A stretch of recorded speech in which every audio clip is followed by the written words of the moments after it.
ഒരിക്കൽ കൂടെ കർത്താവിൻ്റെ വചനവുമായി നമുക്കൊരുമിച്ച് കണ്ടുമുട്ടുവാൻ ലഭിച്ച അവസരത്തിനായിട്ട് ഞാൻ ദൈവത്തെ സ്തുതിക്കുന്നു. നിങ്ങളെ എല്ലാവരെയും ഈ പ്രോഗ്രാമിലേക്ക് സ്വാഗതം ചെയ്യുന്നു. നിങ്ങൾക്ക് വളരെ എളുപ്പത്തിൽ ദൈവവചനം ധ്യാനിക്കുവാനുള്ള ഒരു ക്രമീകരണമാണ് ഞങ്ങൾ ഒരുക്കിയിരിക്കുന്നത്.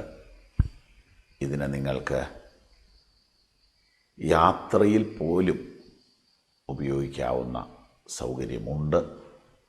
നിങ്ങളുടെ സ്മാർട്ട് ഫോൺ ഉപയോഗിച്ച് ഇൻ്റർനെറ്റിലൂടെ ഈ പ്രോഗ്രാം നിങ്ങൾക്ക് കാണാൻ പറ്റും. ലാപ്ടോപ്പിലൂടെയും കാണാം, ഐപാഡിലൂടെയും കാണാം.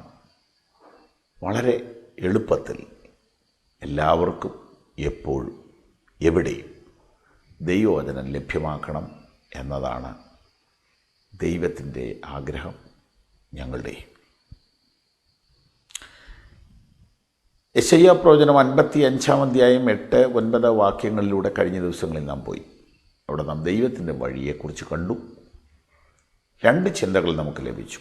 1, ദൈവത്തിൻ്റെ വഴി മനുഷ്യൻ്റെ വഴിയല്ല. 2, ദൈവത്തിൻ്റെ വഴി ഉന്നത വഴിയാണ്. 3-മതൊരു ചിന്തയും കൂടി അവിടെയുണ്ട്. ദൈവത്തിൻ്റെ വഴി ദൈവത്തിൻ്റെ വചനത്തിലൂടെയാണ്. നമുക്ക് കാണാം.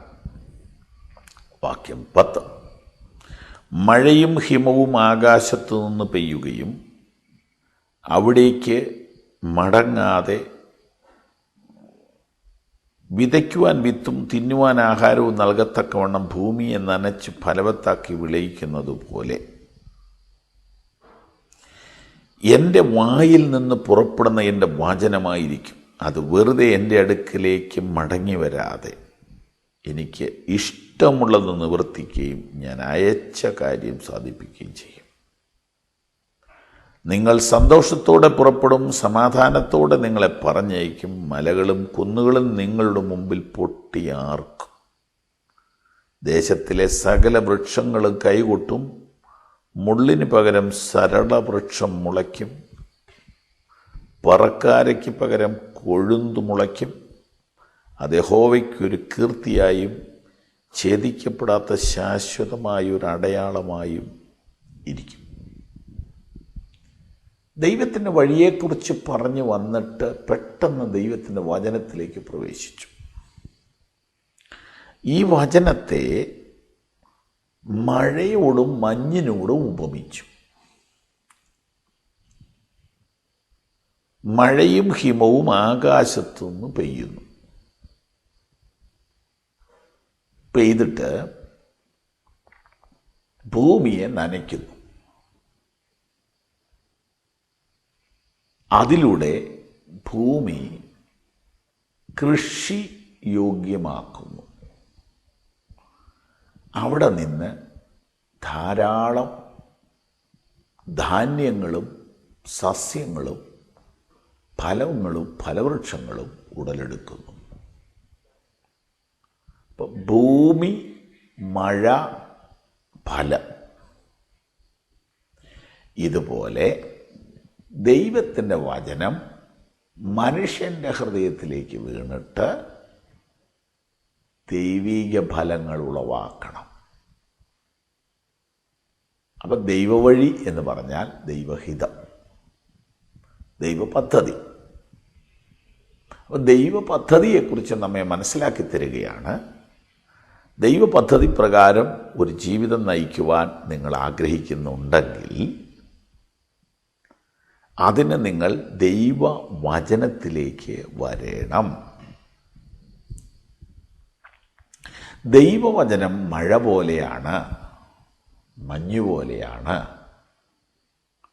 അതെ, ദൈവവചനം മഞ്ഞു പോലെ എന്ന് പറഞ്ഞാൽ ഇപ്പോൾ നിങ്ങൾ കേട്ടുകൊണ്ടിരിക്കുന്ന, നമ്മൾ ഒരുമിച്ച് ചിന്തിച്ചു കൊണ്ടിരിക്കുന്ന ഇത് മഞ്ഞു പോലെയാണ്. വളരെ സോഫ്റ്റായിട്ട്, വളരെ സ്മൂത്തായിട്ട്, സൈലൻ്റായിട്ട് നമ്മോട് സംസാരിക്കുന്ന വചനമാണ് ഇത്. എന്നാൽ ചില സന്ദർഭത്തിൽ അത് മഴ പോലെയായിരിക്കും. അതായത് വലിയ പ്രസംഗങ്ങൾ, വലിയ കോൺഫറൻസുകൾ, കൺവെൻഷനുകൾ, ക്രൂസൈഡുകളിലൊക്കെ ഇടിവെട്ടി മഴ പെയ്യുന്നത് പോലെ ദൈവത്തിൻ്റെ വചനം വരും.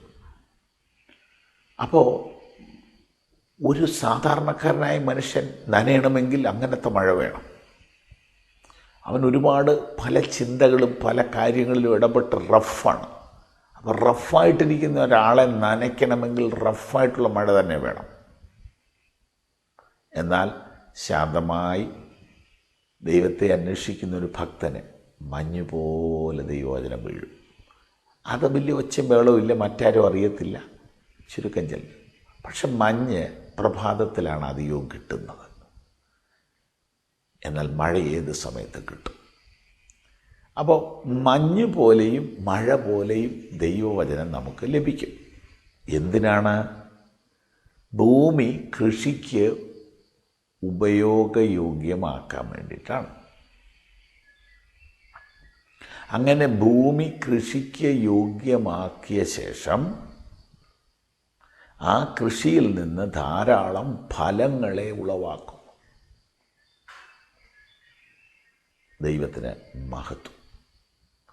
ഇതുപോലെ ദൈവത്തിൻ്റെ വചനം മഞ്ഞ് പോലെയും മഴ പോലെയും നമ്മുടെ ജീവിതത്തിലേക്ക് വന്നിട്ട് നമ്മുടെ ജീവിതത്തെ ദൈവീക ഫലമുള്ളവരാക്കി മാറ്റുന്നു. അപ്പോൾ വചനം ധ്യാനിച്ചാൽ ദൈവ ഫലം നമ്മിൽ നിന്നും ഉണ്ടാകും. വചനധ്യാനത്തിലൂടെയാണ് ദൈവ വഴിയിൽ നാം പ്രവേശിക്കുന്നത്. അങ്ങനെ നമ്മുടെ ജീവിതത്തിലെ ഫ്രൂട്ട്സ് ദൈവീകമാകും. ഇവിടെ വായിച്ച വചനങ്ങൾ ഞാൻ നിങ്ങളെ ഒന്നുകൂടി ഒന്ന് വായിച്ച് കേൾപ്പിക്കട്ടെ. നിങ്ങൾ സമാധാനത്തോടെ പുറപ്പെടും, സന്തോഷത്തോടെ പുറപ്പെടും. മുള്ളിന് പകരം സരളവൃക്ഷം മുളയ്ക്കും,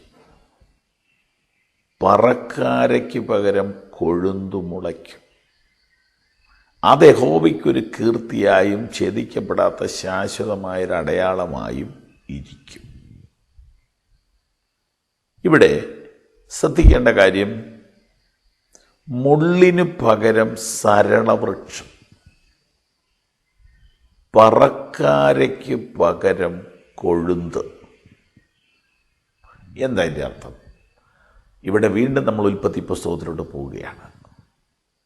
മുള്ളും പറക്കാരയും ശാപത്തിൻ്റെ അടയാളമാണ്.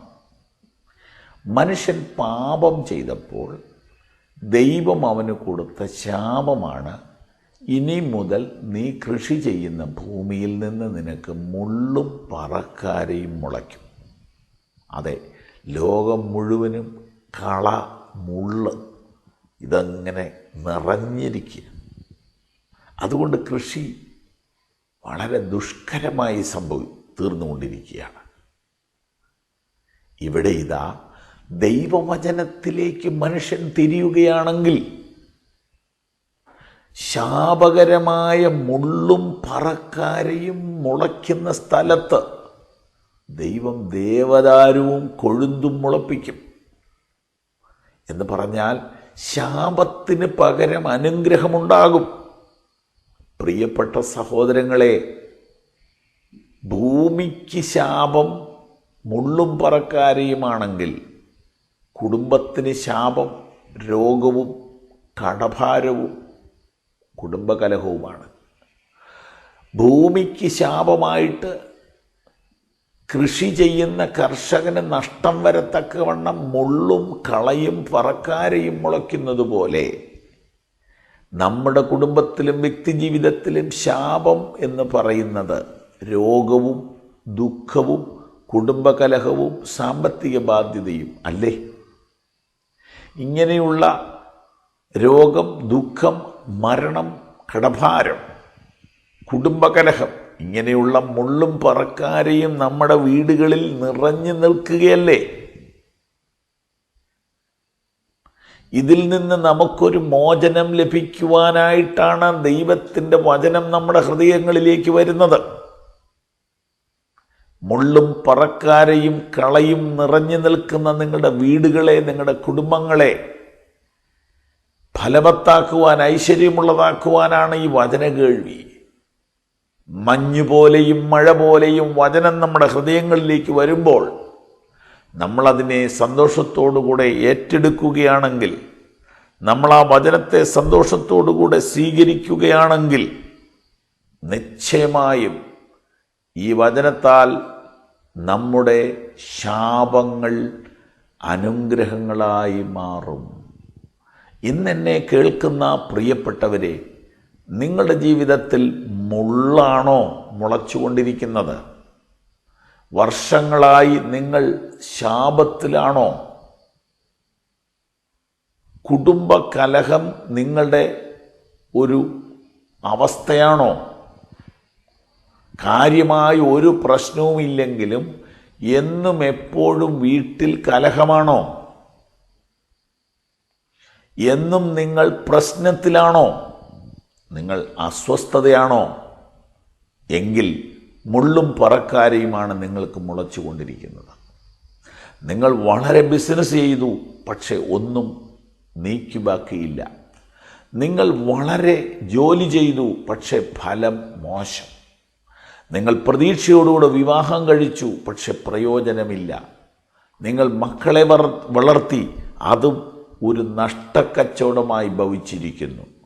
ഭാര്യയിൽ നിന്നൊരു സന്തോഷമില്ല, മക്കളിൽ നിന്നൊരു സന്തോഷമില്ല, ബിസിനസ്സിൽ നിന്നൊരു സന്തോഷമില്ല, ജോലിയിൽ നിന്നൊരു തൃപ്തിയില്ല. സംഭവിച്ചിരിക്കുന്നത് എന്താണെന്നറിയാമോ? മുള്ളും പറക്കാരയുമാണ് മുളച്ചിരിക്കുന്നത്. വചനം ശ്രദ്ധിക്കൂ.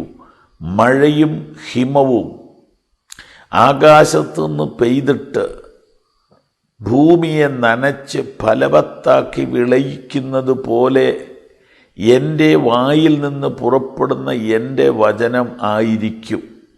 അത് വെറുതെ എൻ്റെ അടുക്കലേക്ക് മടങ്ങി വരാതെ എൻ്റെ എനിക്കിഷ്ടമുള്ളത് നിവർത്തിക്കും. മഞ്ഞും മഴയും ഭൂമിയിലേക്ക് അയക്കുന്നത് മുള്ളും പറക്കാരയും മുളയ്ക്കാനല്ല, മനുഷ്യനാവശ്യമുള്ള ഫലവൃക്ഷങ്ങൾ മുളയ്ക്കുവാനാണ്. ഇതുപോലെ ദൈവവചനം നമ്മുടെ ഹൃദയത്തിലേക്ക് വീഴുന്നത് ദൈവികമായ അനുഗ്രഹങ്ങളും ഫലങ്ങളും നമ്മുടെ ജീവിതത്തിൽ ഉണ്ടാകുവാനാണ്. അങ്ങനെയെങ്കിൽ ദൈവവഴിയെക്കുറിച്ച് പറഞ്ഞു വരുന്ന യെശയ്യാവ് 55:8-9 വാക്യങ്ങൾക്ക് ശേഷം 10-ാം വാക്യത്തിൽ ഇത് പറഞ്ഞതിനാൽ ഞാൻ ഇങ്ങനെയാണ് അതിനെ മനസ്സിലാക്കിയിരിക്കുന്നത്. നിങ്ങളുടെ വഴികളല്ല എൻ്റെ വഴികൾ, നിങ്ങളുടെ വിചാരങ്ങളല്ല എൻ്റെ വിചാരങ്ങൾ. ആകാശം ഭൂമിക്ക് മീതെ ഉയർന്നിരിക്കുന്ന പോലെ നിങ്ങളെക്കുറിച്ചുള്ള എൻ്റെ വിചാരങ്ങളും നിങ്ങൾക്ക് വേണ്ടിയുള്ള എൻ്റെ വഴികളും ഉന്നതമാണ്, വ്യത്യസ്തമാണ്. എന്നാൽ അത് നിങ്ങൾക്ക് മനസ്സിലാകുകയും ആ വഴിയിലേക്ക് നിങ്ങൾ വരികയും ചെയ്യണമെങ്കിൽ നിങ്ങൾ ദൈവവചനത്തിലേക്ക് തിരിയണം. അഥവാ ദൈവവഴിയിലേക്ക് നിങ്ങളെ തിരിക്കുന്ന ഘടകമാണ് ദൈവവചനം. ദൈവവചനം മഞ്ഞുപോലെയാണ്, മഴ പോലെയാണ്. അത് നിങ്ങളുടെ ഹൃദയത്തിലേക്ക് വരുമ്പോൾ അത് നിങ്ങളിൽ മാറ്റം വരുത്തുകയും മുള്ളിൻ്റെ സ്ഥാനത്ത്, ശാപത്തിൻ്റെ സ്ഥാനത്ത്, കലഹത്തിൻ്റെ സ്ഥാനത്ത്, ഭിന്നതയുടെ സ്ഥാനത്ത്, നഷ്ടകഷ്ടങ്ങളുടെ സ്ഥാനത്ത് നന്മയുടെയും സന്തോഷത്തിൻ്റെയും സമാധാനത്തിൻ്റെയും അനുഗ്രഹത്തിൻ്റെയും ദിനങ്ങളാക്കി തീർക്കുമെന്ന് കർത്താവ് നമ്മോട് പറയുകയാണ്. ദൈവവചനം ആർത്തിയോടെ സ്വീകരിച്ച് ദൈവീക ഫലമുള്ള ഒരു ജീവിതം നയിക്കുവാൻ, അങ്ങനെ ദൈവത്തിൻ്റെ വഴിയിൽ നടക്കുവാൻ ദൈവം നമ്മെ സഹായിക്കട്ടെ. പ്രാർത്ഥിക്കാം. കരുണീയവാനായ കർത്താവേ, അവിടുത്തെ വചനം മഞ്ഞുപോലെ, മഴ പോലെ ഞങ്ങളുടെ ജീവിതത്തിലേക്ക് വന്നിട്ട് ഞങ്ങളുടെ ജീവിതത്തിലെ മുള്ളും പറക്കാരെയും മാറ്റി ശാപത്തിന് പകരം അനുഗ്രഹം തന്ന് ദൈവ വഴിയിൽ ഞങ്ങളെ നടത്തുന്ന ദൈവീക പദ്ധതിക്കായിട്ട് നന്ദി. ഈ വചനം കേട്ട എല്ലാവരും ശാപം മാറി അനുഗ്രഹിക്കപ്പെടട്ടെ. മുള്ളിൻ്റെ സ്ഥാനത്ത് ദേവദാരു മുളയ്ക്കട്ടെ. യേശുവിൻ്റെ നാമത്തിൽ തന്നെ.